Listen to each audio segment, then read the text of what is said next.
आरक्षण को लेकर चिराग पर बरसे तेजस्वी। मोदी के हनुमान को क्या दिलाई याद। पीएम मोदी पर भी तेजस्वी का तंज। हाल ही में चिराग पासवान ने पीएम मोदी का नाम लेते हुए कहा था कि पीएम मोदी जब से सत्ता में आए हैं उन्होंने रिजर्वेशन को मजबूत किया।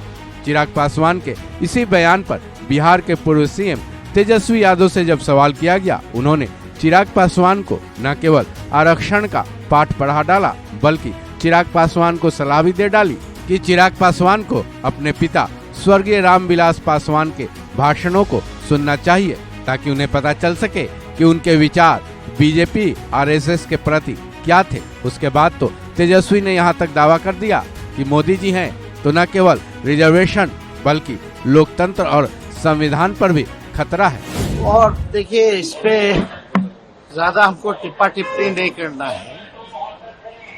चिराग पासवान जी तो खुद ही कहते थे कि भाई जो संपन्न दलित है उसको आरक्षण वापस लौटा देना चाहिए। और मोदी जी ने जो चिराग पासवान के साथ जो किया है, उनके पिताजी की मूर्ति को फेंकवाया, उनको घर को खाली करवाया, उनके पार्टी को तोड़वाया, उनके पार्टी का जो सिंबल बंगला था उसको छीनने का काम किया, उनके घर में चाचा भतीजे में लड़ाई लगवाई। फिर भी जो है चिराग पासवान जी मोदी जी के हनुमान बने हुए हैं। कोई भी खुदगर्ज आदमी अगर होता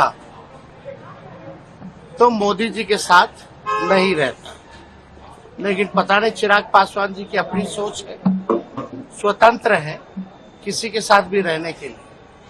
लेकिन आरक्षण के बारे में चिराग पासवान जी को थोड़ी सी भी जानकारी नहीं है और ना ही आरएसएस के बारे में उनको इतिहास की जानकारी है।